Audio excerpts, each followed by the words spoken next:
sini dia itu diobati oleh berbagai tabib. Berbagai tabib di sini saya bayangkan para dokter pasti, ya, tentunya beda dengan dokter hari ini, persyaratan berlaku berbeda pula. Zaman dulu itu sudah ada tabib, termasuk penulis Injil namanya Lukas. Dia seorang dokter. Dokter yang sah itu ada. Tapi pasti wanita ini mencoba alternatif. Udah, saya yakin 12 tahun pendarahan terus, nggak main-main loh. Kalau Anda belum subscribe di channel ini, segera, supaya Anda bisa mengikuti terus rema-rema dari Roh Kudus, ya. Yesus menyembuhkan perempuan pendarahan. Mari kita belajar firman ini di Markus pasal yang kelima, ayat 25 sampai 34. Saya baca dulu. Termasuk yang di overflow, termasuk yang live streaming. Kita nggak beda waktu, nggak ada jarak tempat. Kita semua dalam hadirat Allah. Mari kita konsentrasi penuh. Markus 5 ayat 25 sampai 34. Ini cerita yang sangat klise, saya bacakan dulu. Adalah di situ seorang perempuan yang sudah 12 tahun lamanya menderita pendarahan. Ia telah berulang-ulang diobati oleh berbagai tabib sehingga telah dihabiskannya semua yang ada padanya, namun sama sekali tidak ada faedahnya, malah sebaliknya keadaannya makin memburuk. Dia sudah mendengar berita-berita tentang Yesus. Maka di tengah-tengah orang banyak itu, ia mendekati Yesus dari belakang dan menjamah jubahnya. Sebab katanya, asal ku jamah saja jubahnya, aku akan sembuh. Seketika itu juga berhentilah pendarahannya, dan ia merasa bahwa badannya sudah sembuh dari penyakitnya. Pada ketika itu juga Yesus mengetahui bahwa ada tenaga yang keluar dari dirinya. Lalu ia berpaling di tengah-tengah orang banyak dan bertanya, siapa yang menjamah jubahku? Murid-muridnya menjawab, engkau melihat bagaimana orang-orang ini berdesak-desakan dekatmu, dan engkau bertanya, siapa yang menjamah aku? Lalu ia memandang sekelilingnya untuk melihat siapa yang telah melakukan hal itu. Perempuan itu yang menjadi takut dan gemetar ketika mengetahui apa yang telah terjadi atas dirinya, tampil dan tersungkur di depan Yesus dan dengan tulus memberitahukan segala sesuatu kepadanya. Maka katanya kepada perempuan itu, hai anakku, imanmu telah menyelamatkan engkau. Pergilah dengan selamat dan sembuhlah dari penyakitmu. Ada sebuah cerita yang sangat klasik. Banyak orang tahu mujizat ini. Kerap kali dikhotbahkan juga wanita yang 12 tahun pendarahan. Tapi saya sempat bertanya, kenapa spesifik sekali ya 12 tahun disebut? Seolah-olah Tuhan ada pesan. Seperti ada pesan khusus di balik itu. Bukan angka 12 itu angka keramat, bukan. Tapi berarti wanita ini sudah lama menunggu mujizatnya dan tidak kunjung datang. Sesuatu yang Anda tunggu tahunan, lama-lama jadi kebiasaan. Anda sudah bisa menerima keadaan itu. Jangan biasakan diri dengan apa yang kau derita. Meskipun kita juga diajari bersyukur dalam segala perkara, jangan biasa. Ya sudah, memang begini. Orang Kristen ya begitu. Karena kita pernah dikecewakan 1, 2, 3. Jangan generalize. Ini kelemahan saya, maafkan. Saya kalau ngomong generalisasi. Ini kelemahan saya tidak buat-buat, saya selalu susah ngomong generalize, itu generalisasi, ya. Jangan generalisasi. Sungguh aduh ketawa, aduh ya, tapi ya sudah, don't generalize. Jangan pukul rata, itu aja. Jangan pukul rata sesuatu hanya karena itu menjadi faktamu, menjadi realitamu. Ya sudah, aku memang gak bisa, mau apa? Ya. Jadi wanita ini sudah boleh dikatakan putus pengharapan. Tapi dia masih memberi Tuhan satu kesempatan. Kayaknya, sepertinya dia yang kasih Tuhan kesempatan, bukan Tuhan yang kasih dia kesempatan. Saya dulu itu depresi waktu saya umur 16 tahun. Mungkin orang tua bisa hakimi anak muda. Anak muda loh, masalahnya apa? Pakai depresi segala. Kita tidak pernah ngerti. Setiap usia itu akan punya tantangannya. Sekarang saya sendiri pun jadi lebih tua. Saya mengerti. Saya lebih memahami dunia orang muda. Anak-anak muda Anda, apalagi di zaman edan, banyak tantangannya. Jangan kita berkata, apa sih? Tak valid kamu itu, kamu masih usia segitu. Papa mama sudah makan asam garam. No. Everyone ada challenge-nya sendiri. Anak kecil juga bisa alami bullying. Dan itu nyata loh. Saya sendiri pernah rasakan waktu saya kecil dulu. Ketika kondisi kesehatan saya tidak sempurna, saya jadi bahan tawaan. Saya pahami bahwa itu mungkin bukan big deal buat papa mama. It was a big deal to me. Itu real untuk saya. Ya orang tua kan sudah mencapai titik jiwanya, tertentu sudah dewasa. Tapi bagi saya, tekanan sebaya itu penting sekali. Waktu saya masih umur berapa? Masih umur 7, 8, 9. Saya depresi. Seperti anak itu yang lagi menangis itu loh, jeritan hatiku. Di sini. Dan suatu hari saya ngomong begini waktu saya di Vancouver, Kanada, SMA 2. SMA 3 tepatnya. Saya bertobat. Saya bilang, Tuhan, minggu ini terakhir kali aku datang, lalu aku bunuh diri. Percobaan bunuh diri 2 kali sudah hampir berhasil, ketiga gagal. Digagalkan sama Tuhan, itu cerita lain kali lah. Atau beli sendiri bukunya di Pustaka Raja Wali. Yang ketiga, saya sungguhan akan akhiri hidup saya. Saya bukan tipe orang yang ngancam-ngancam, saya sungguhan akan jalankan. Saya datang, dan di situ saya ketemu Tuhan. Cerita pertobatan saya yang pernah saya khotbahkan. Seolah kelihatannya kita yang memberi Tuhan kesempatan. Soalnya yang binasa atau selamat itu kita, bukan Tuhan. Tuhan itu selalu ada di dalam sorga. Saya ternyata yang dikasih Tuhan kesempatan. Wanita ini seperti memberi kesempatan terakhir pada Tuhan. Adalah di situ seorang perempuan yang sudah 12 tahun lamanya menderita pendarahan. Kalau kita tuh menderita sekian lama, lama-lama hambar tuh hati. Udah gak berharap lagi. Penderitaan itu ada 2 macam. Kalau perempuan ini kita lihat seolah-olah penderitaannya adalah badani. Kalau Anda baca ya, coba baca lagi. Kita lihat sekarang ayat yang ke-26 dulu, nanti saya akan ceritakan. Saya ceritakan bahayanya orang kalau sudah lama menderita dan kecewa. Apalagi kalau ada sakit hati. Ia telah berulang-ulang diobati oleh berbagai tabib. Udah bolak-balik nih. Garis bawahi berbagai tabib. Bukan satu jenis, satu macam. Macam-macam.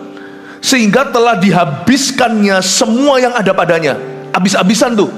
Habis on doctor's bills. Betul-betul untuk biaya medikal. Semua yang ada padanya udah habis, namun mengecewakan hasilnya. Sama sekali tidak ada faedahnya. Malah sebaliknya keadaannya makin memburuk. Bisa-bisa pada akhirnya dia kecewa sama Tuhan.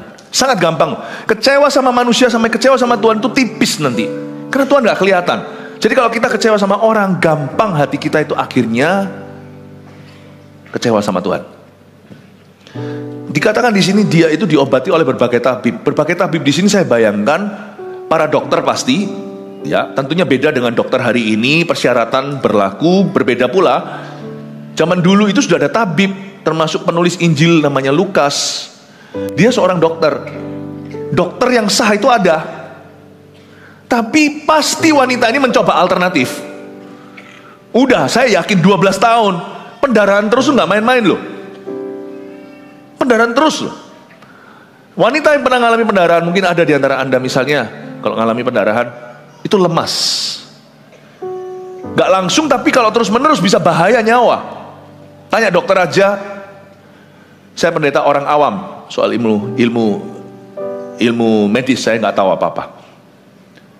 Tapi seorang dokter, kalau di sini ada dokter pasti bisa mengkonfirmasi. Pendarahan terus-menerus itu merugikan tubuh. Dan karena dia terus-menerus, pasti dia nggak hanya jalur resmi, dia pasti cari alternatif. Lalu seorang wanita yang pendarahan zaman itu, hukum agamanya nggak mudah. Karena orang itu dianggap najis, tidak boleh kena orang lain. Karena itu karantina so pasti. Jadi kalau dia pendarahan terus 12 tahun, saya 100% yakin kalau wanita ini menikah, dia harus diceraikan. Dia mesti cerai. Tidak bisa tinggal dengan seorang yang dinajiskan. Memang tidak separah penyakit kusta, tetapi sama-sama perlakuannya, sama-sama dianggap sebagai kutukan. Jadi kalau wanita ini pendarahan lalu nanti musiman, nah lain cerita. Dia terus tidak berhenti. Karena itu saya yakin wanita ini broken home. Belum lagi dia banyak dikecewakan. Lalu dia pasti akan pasti juga spend a lot of money. Dia pasti menghabiskan banyak uang juga ke psikiatris. Pasti ada kejiwaannya. Lama-lama dia depresi. Bisa macam-macam tuh mental. Satu dokter, satu psikiatris, satu pengobatan alternatif, semuanya kagak mempan. Dan malah keadaannya semakin terpuruk dan bukannya semakin baik.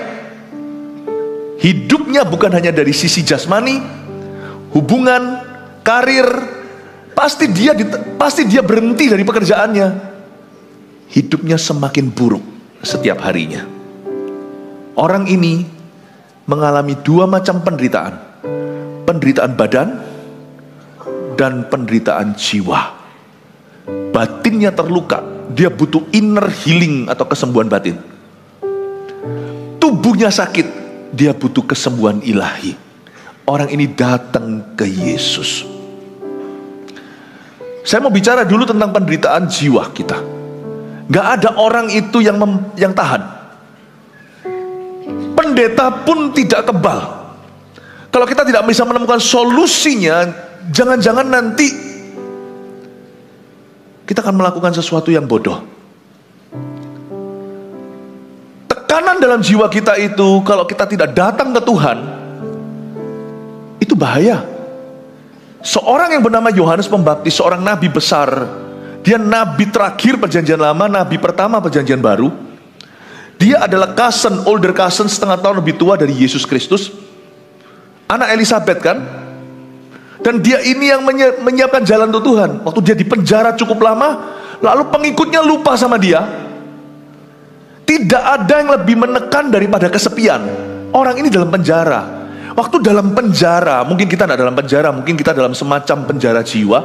Dalam suatu kondisi situasi kita stagnan di dalamnya, keluar nggak bisa. Ya, di dalam nggak kerasan. Di posisi maju kena, mundur kena, itu nggak enak. Kalau kita berada di posisi seperti ini di dalam kehidupan, bukan penjara sungguhan. Apalagi orang-orang yang dalam penjara sungguhan. Karena saya juga mengunjungi beberapa orang di dalam penjara. Saya doakan, saya melihat kondisinya. Tidak mudah Anda dikurung di situ. Lama-lama ya, orang waras pun bisa gak waras. Lama-lama mental kita bisa berubah. Yohanes Pembaptis itu hampir fall out dari Tuhan Yesus. Hampir mencetat keluar, terpental. Mau tahu? Dia utus beberapa muridnya, sisa-sisa yang masih loyal. Dia tanya sama Yesus, apakah engkaulah Mesias? Atau kami harus menunggu yang lain? Atau ada yang lain?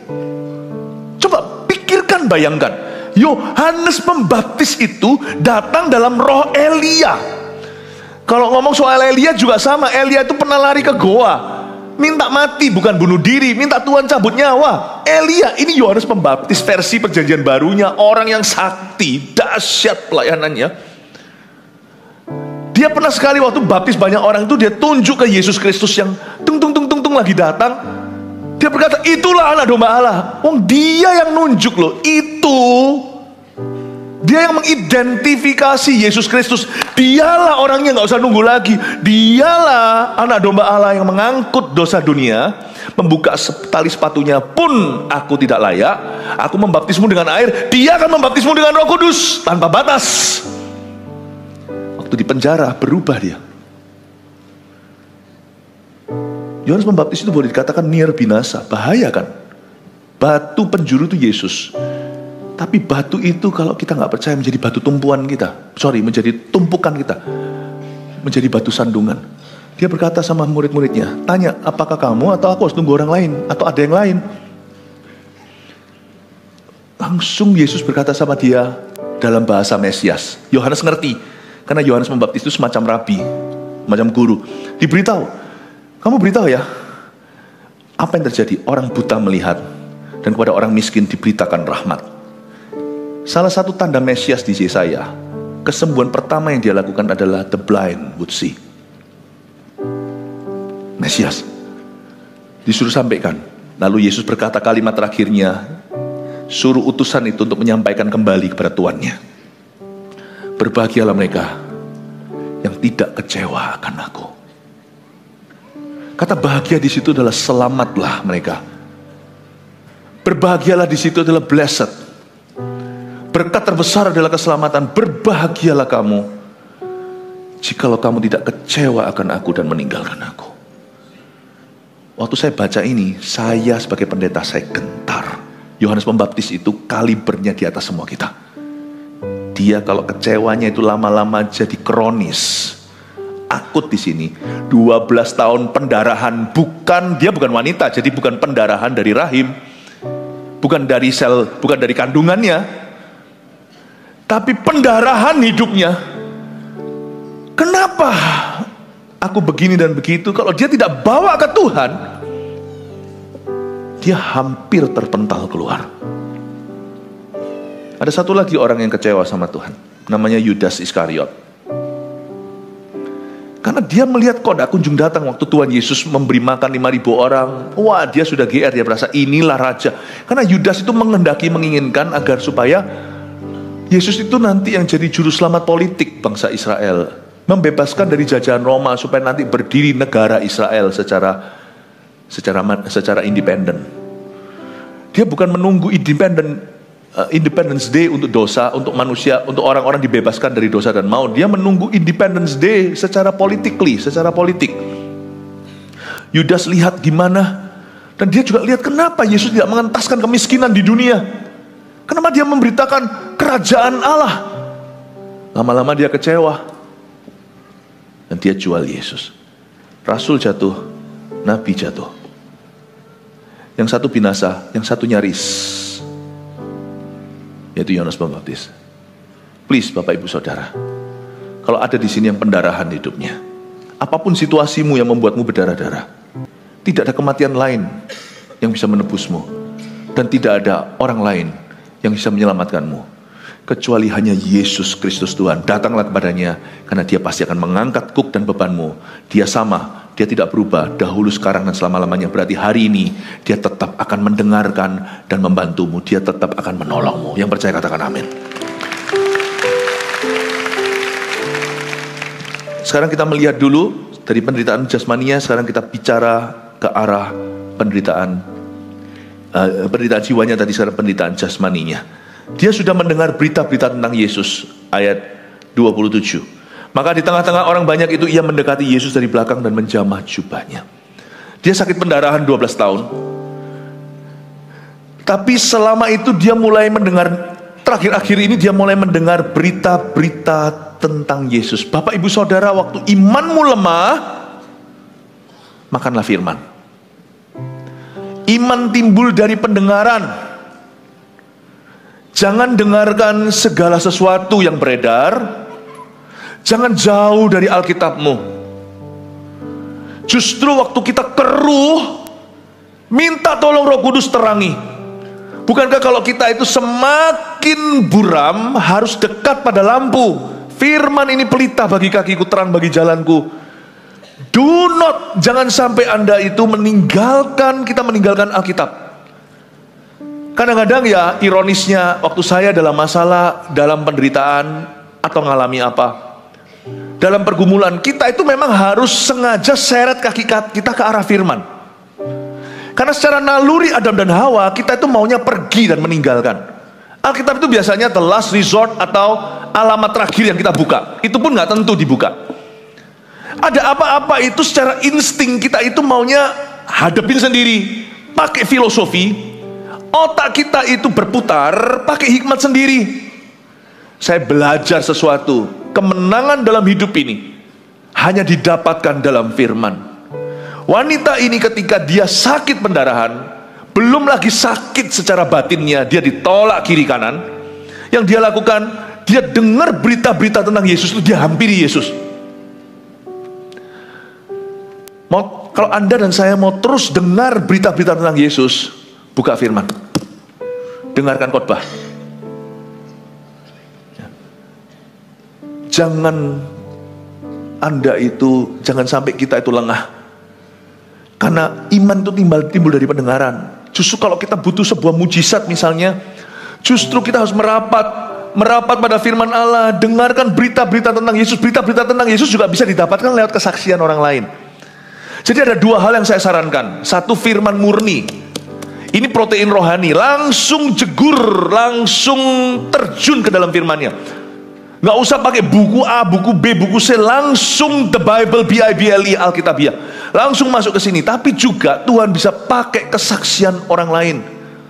Oleh darah anak domba, oleh kesaksian kita, iblis dikalahkan, kuasanya dihancurkan oleh kuasa, oleh darah anak domba, oleh darah anak domba dan oleh kesaksian kita. Waktu saya lemah, saya mencari kesaksian orang-orang yang lemah seperti saya atau mirip. Saya pun dikuatkan ketika mendengar kesaksian mereka.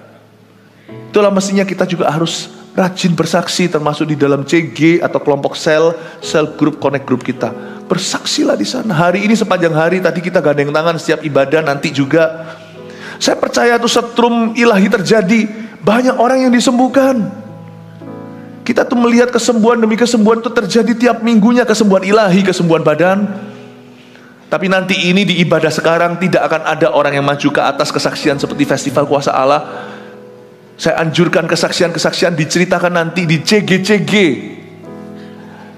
Minggu depan ini ketika Anda berkumpul di rumah-rumah, di kelompok sel, di sel group, di connect group itu saksikan. Tertulis juga bisa supaya didokumentasikan. Saya percaya hari ini akan banyak kesembuhan, baik kesembuhan batinia maupun kesembuhan jasmani. Hari ini bilur-bilur Yesus pasti akan menyembuhkanmu. Katakan amin. Tapi saya kasih Anda, saya ajarkan kepada Anda hari ini lewat mimbar suatu seni untuk mendengar berita tentang Tuhan. Alkitab ini adalah berita baik, kabar baik. Injil adalah good news. Jangan jauh dari ini. Kalau Anda jauh dari ini sama seperti badan tidak makan. Manusia hidup bukan hanya dari roti, tapi dari setiap firman yang keluar dari mulut Tuhan. Meskipun firman ini tidak ada di mulut Tuhan, seolah-olah sekarang ada di tangan. Firman ini kan jadi buku, tapi setiap kali Anda membukanya, Tuhan pasti berbicara, karena Tuhan itu hidup. Jadi kalau Anda buka halaman Alkitab, ya, termasuk orang yang membacanya sistematis, pasal per pasal, saya selalu sarankan untuk membacanya secara sistematis, supaya Anda bisa tertakar pertumbuhan. Dan waktu kita buka halaman Alkitab ini, saya yakin Tuhan itu hidup. Waktu kita baca ini, kita bukan baca buku, tapi Tuhan akan berbicara kepadamu. Pasti ada sesuatu yang kau baca keluar dari mulut Allah, fresh grace pagi hari itu. Dan ketika lewat khotbah seperti ini dijabarkan, pasti ada sesuatu yang fresh grace, sesuatu yang segar, rumput yang segar, ya, fresh, ya, yang Tuhan pasti akan remakan pada seseorang yang beda dengan orang sebelahnya. Seolah kita pernah nggak kalau kita mendengar firman seolah rasanya seperti disindir, seperti disinggung, padahal ya pendeta pengkhotbahnya nggak tahu siapa aja di antara hadirin, apa yang dialami, nggak tahu. It's the Holy Spirit, you know,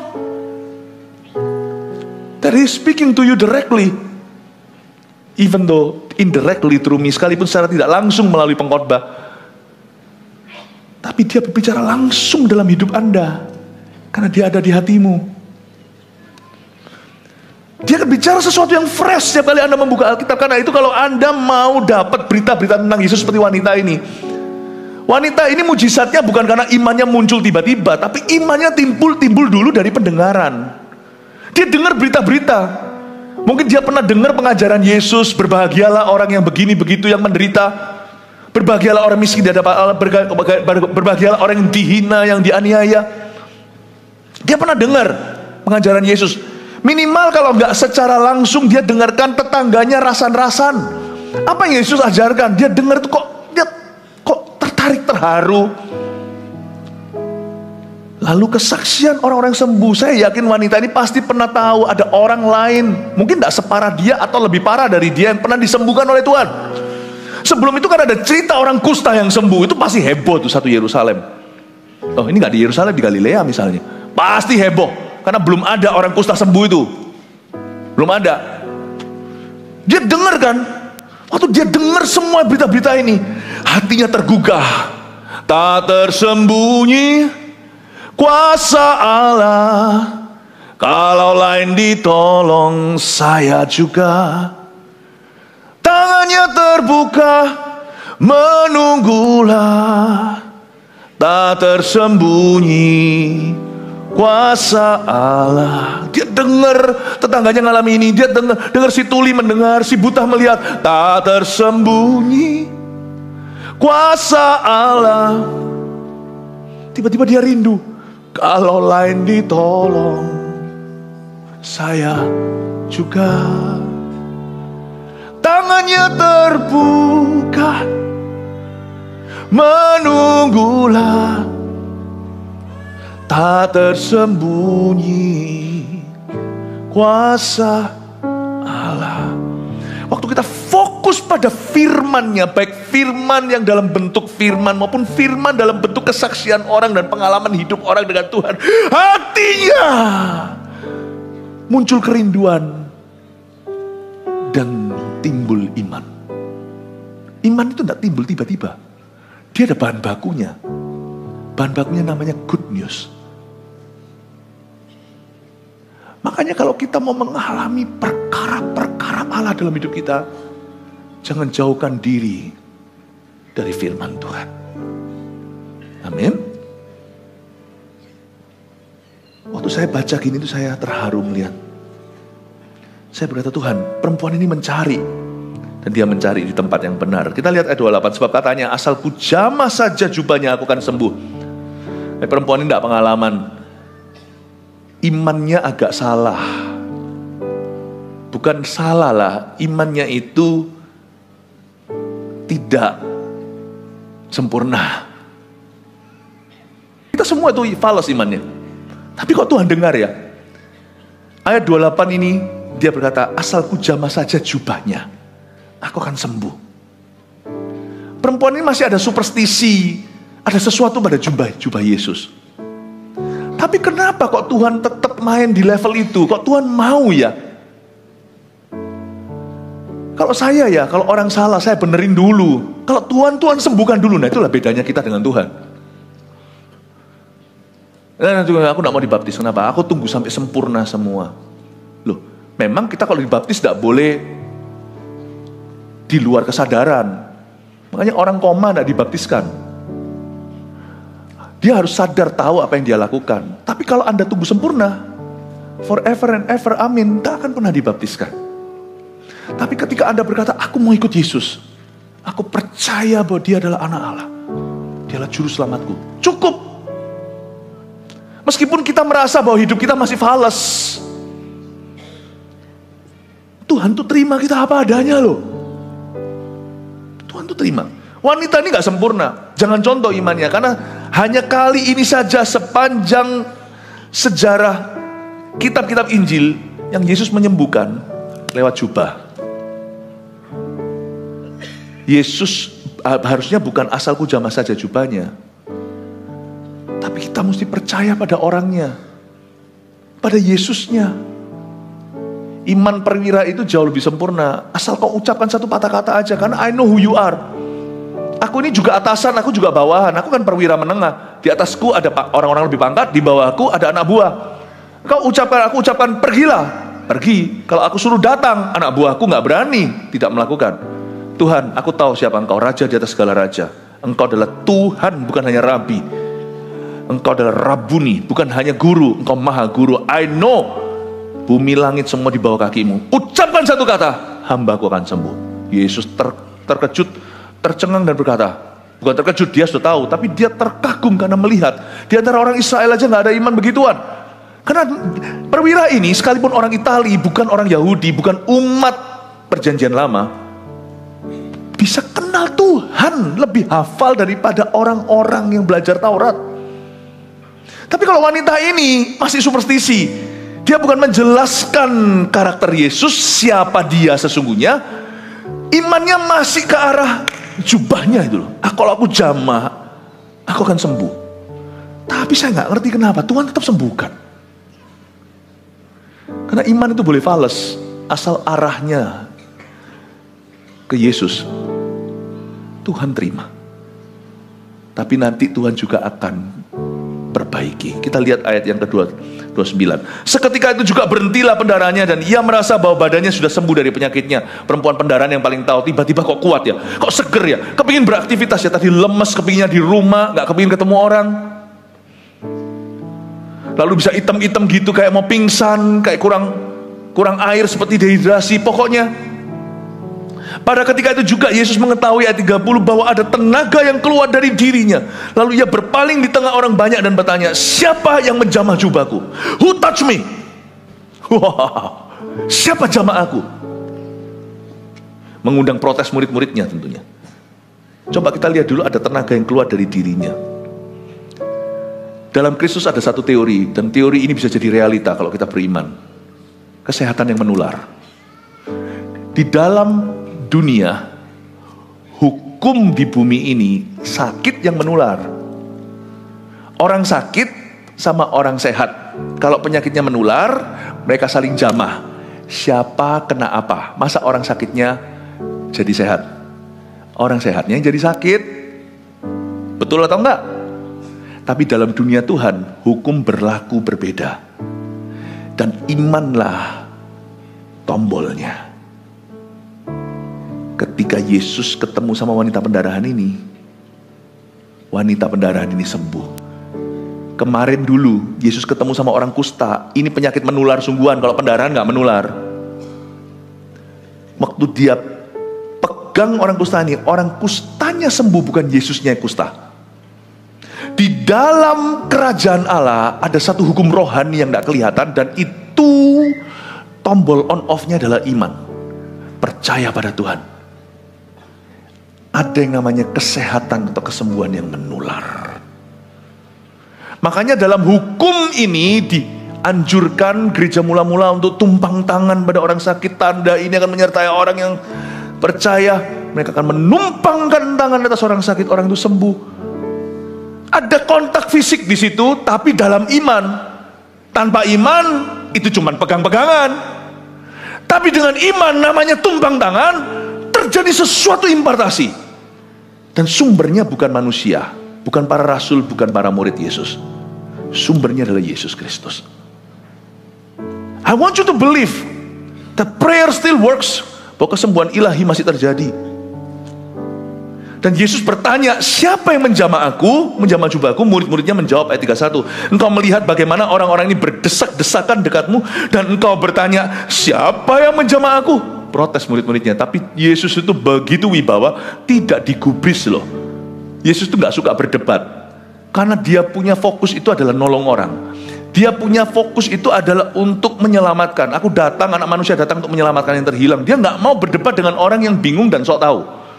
Ya sudah, nanti let you figure it out. I give you time lah, aku kasih kamu waktu untuk kamu bisa menemukan jawabannya.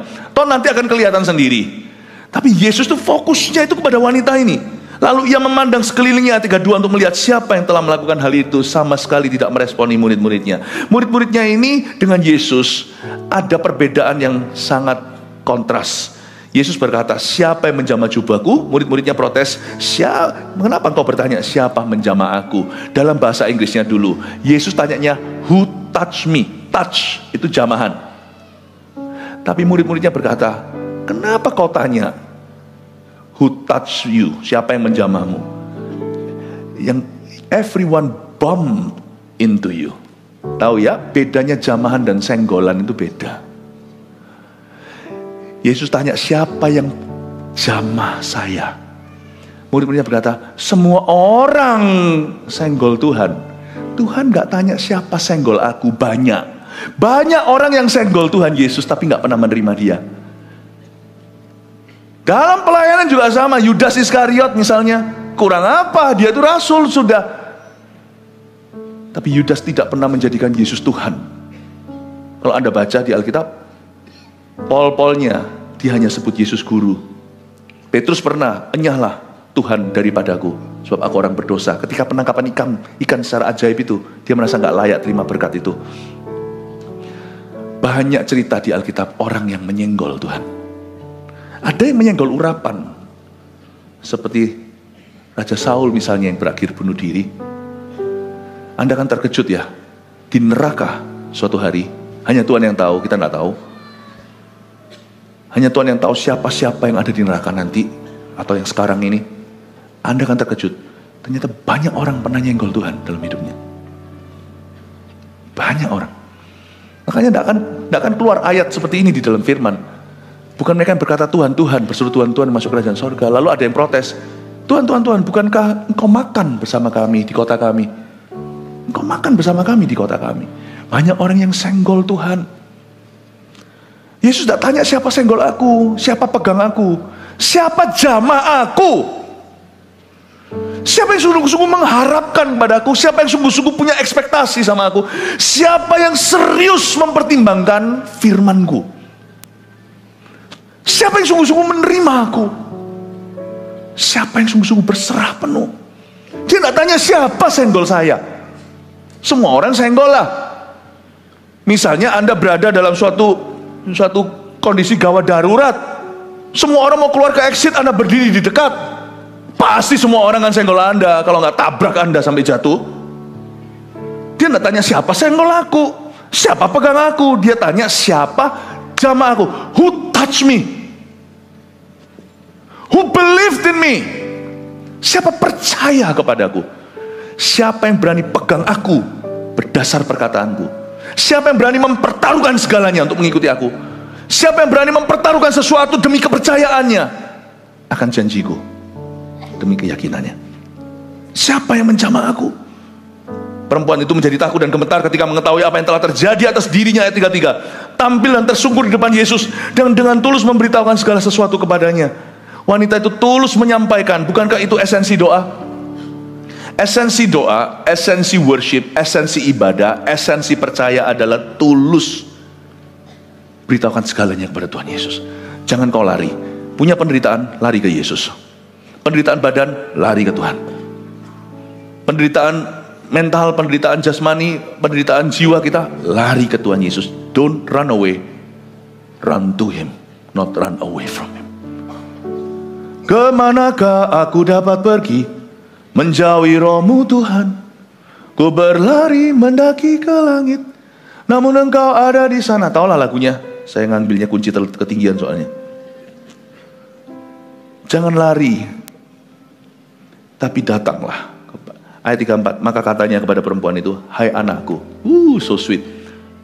My child. Kalau Anda baca ya di kitab Injil yang lain, hampir tidak pernah, atau mungkin saya nggak cukup baca Alkitab, hampir tidak pernah Yesus setelah menyembuhkan seseorang, dia berkata, hai anakku. Dia selalu berkata, hai perempuan, imanmu menyelamatkanmu. Tapi kali ini dia berkata, my child. Karena orang ini punya isu dengan kepercayaan, dengan keyakinan, kepercayaan dirinya.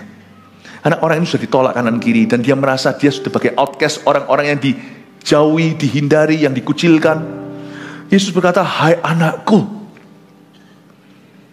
sukacitamu terbesar, sukacitaku terbesar adalah jadi anak Tuhan. Jangan kita itu berbangga karena mujizat terjadi, tapi karena namamu tertulis dalam kitab kehidupan. Mujizat terbesar adalah keselamatan. Tapi Tuhan tidak berhenti sampai keselamatan, karena Tuhan itu totalitas. Tuhan itu ingin menyembuhkanmu. Kita harus percaya itu. He wants it. Tapi wanita ini merasa Tuhan gak mau, makanya dia harus mencuri. Mencuri dari mana? Dari jubah. Ini yang Tuhan koreksi. Nah, kalau kamu tuh mengerti hatiku seperti perwira Itali. Kalau perwira Itali itu mengerti bahasa authority atau otoritas, kamu harusnya sebagai wanita peka perasaan. Harusnya kamu tahu bahwa aku rindu. Kamu gak usah pakai diam-diam pegang puncak jubahku. Ngomong aja apa adanya. Aku akan sembuhkan kamu, hai anakku. Imanmu telah menyelamatkan engkau. Yesus bilang, kamu itu anak Abraham, kamu itu anak Tuhan. Kamu itu ahli waris janjiku. Hai anakku, imanmu telah menyelamatkan engkau. Yang seperti Tuhan mengedukasi wanita ini. Hei, jangan takut, kayak kucing yang ketakutan, dideketin. Kalau anjing yang sudah sering, ada anjing yang mungkin sudah disiksa sama tuan lamanya, lalu ketika kita adopsi, dia takut, dia ketakutan. It's okay, I don't want to hurt you. Wanita ini ketakutan karena dia disakiti. Bahkan suaminya pun sudah tidak lagi ngomong I love you. Udah cerai nih. Bosnya pun berkata, get lost, menyingkirlah kamu kejijikan bagi aku.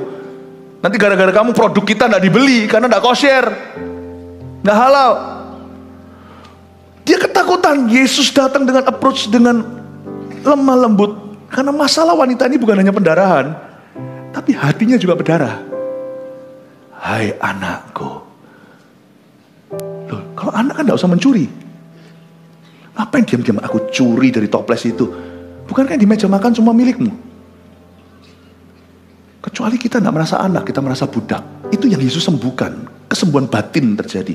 Hai anakku, dia berkata, imanmu yang menyelamatkan kamu, bukan jubah ini. Setiap rabi, setiap zaman itu punya jubah yang ujungnya itu ada semacam benang-benangnya itu loh, itu Taurat. Itu orang-orang ahli Taurat itu paling suka gitu. Semakin panjang itu semakin rohani lah kayaknya. Suka yang jubah-jubah gitu. Dia pegang itu, dia kira dia akan sembuh. Bukan nak, kamu sembuh karena aku memang mau menyembuhkan kamu. Dan kamu tidak mencuri, aku udah tahu kamu siapa kok. Aku pancing aja supaya kamu keluar, supaya kamu jujur, supaya kamu nanti tidak pergi setelah itu ngomong sama tetangga, aku berhasil mencuri kesembuhan. Bukan, Tuhan sengaja menyembuhkanmu karena cinta. Kamu disembuhkan bukan karena, oh hamba Tuhan si A, pastor itu luar biasa diurapi. No, kita ini hanya alat saluran. Kalau sampai Anda sembuh kami doakan, it's because He loves you. Not because we are, bukan karena kami hebat. Bukan karena kami itu, anointed diurapi, luar biasa. Ayo ambil jas saya ini, kenakan ke yang lainnya. Bukan begitu maksudnya. Ini hanya sarana. When someone is healed, bukan karena healernya, bukan karena siapa yang dipakai Tuhan untuk menyembuhkannya. Itu karena Tuhan memang mau memberikannya kepadamu. It's because He loves you. Dia mengasihimu. Demikian pula hari ini orang-orang yang disembuhkan nanti sebentar lagi. Anda disembuhkan karena Tuhan mengasihimu, karena Anda adalah anaknya. Amin. Imanmu telah menyelamatkan engkau.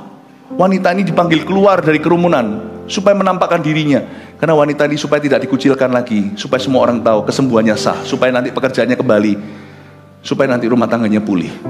Tuhan itu baik ya. Tuhan itu kalau mikirkan itu tidak sebatas sampai orang itu sembuh secara badan, tapi Tuhan memulihkan kehidupan. Imanmu telah menyelamatkan kamu. Kamu tidak mencuri, dan bukan karena jubahku, kata Yesus. Ada kata karena jubah Yesus, kemana-mana Yesus pasti akan kasih jubahnya. No, bukan. Imanmu menyelamatkan. Imanmu padaku. Imanmu padaku. When you believe in Jesus Christ, metodenya bisa berbeda. Kadang tumpang tangan, kadang gandeng tangan. Kadang-kadang waktu Anda lagi worship disembuhkan, kadang-kadang doa saudara seiman, kadang-kadang doa seorang hamba Tuhan. Apapun juga, ingatlah bahwa itulah Yesus yang menyembuhkanmu. Bukan sarananya. Dan kamu sembuhlah dari penyakitmu. Terakhir dengan ini, sembuhlah dari penyakitmu. Kok lucu, sudah sembuh kok dibilang sembuhlah dari penyakitmu. Wanita itu sudah merasa sembuh kok. Dan pendarahan itu tidak bisa ditipu. Kalau berhenti ya berhenti, kalau enggak ya enggak. Karena ada tandanya, merah atau enggak. Sembuhlah dari penyakitmu. Yesus ngomong sama gini, hai perempuan, mulai hari ini kamu kan sudah sembuh secara badan, kamu harus hidup dengan iman lo ya. Imanmu tadi salah, sekarang saya sudah koreksi ya. Kamu jangan lagi merasa ada cara-cara mistis apa, bukan. Belajar bangunlah imanmu di atas dasar pengajaranku. Belajarlah firman dan bertumbuhlah. Dan kamu hiduplah dalam iman kesembuhanmu. Iman kesembuhan itu gimana? Wanita ini ketika sembuh, dengan mudah dia bisa ragu. Setelah Yesus pulang, mereka berpisah. Nanti bisa jadi muncul pikiran yang dia kira pikiran sendiri. Setan bisa membisikkan, kesembuhanmu itu sementara, besok pendarahan lagi. Disembuhkan dari tumor, kanker, atau penyakit apa misalnya, nanti sebentar lagi tahun depan relapse. Nanti tahun depan akan kambuh, akan keluar lagi, muncul lagi lebih parah dari hari ini. Tuhan bilang sama dia, kamu tidak boleh pikiran negatif. Kamu tidak boleh juga punya pikiran yang sama. Waktu kamu mengira kamu bisa mencuri kesembuhan ilahi. Kamu ingat ya, mulai hari ini bangun statusmu. Mulai hari ini cari hatiku. Kamu anakku. Bangun hubungan itu. Bangun hubungan. Kalau kamu bangun hubungan ini, kamu tidak akan ragu, tidak akan bimbang. Kau tahu bahwa apa yang milikku di hadapan Bapa adalah milikmu. Wow, bangun itu. Sembuhlah dari penyakitmu itu artinya hiduplah dalam iman kesembuhan. Kau jangan ragu, jangan pikir kapan pendarahanku akan kambuh, tapi fokus, turn your eyes upon Jesus. Amin. Saya hari ini di kebaktian yang satu ini, yang lainnya tadi saya banyak bicara tentang jasmani. Saya merasa tergerak di ibadah ini. Inner healing perlu terjadi. Entah kenapa saya merasakan ada orang-orang yang batinnya terluka parah sekalipun badannya sehat walafiat. Saya berdoa Anda pun disembuhkan. 1 Petrus 4 ayat 7. Kesudahan segala sesuatu sudah dekat. Karena itu, kuasailah dirimu dan jadilah tenang, supaya kamu dapat berdoa. Saudara yang terkasih, terima kasih telah mendengarkan firman Tuhan hari ini. Jangan lupa untuk dukung terus channel ini dengan cara subscribe, like, share, dan juga komen, agar saudara kita yang lain juga boleh terberkati. Tuhan Yesus memberkati kita.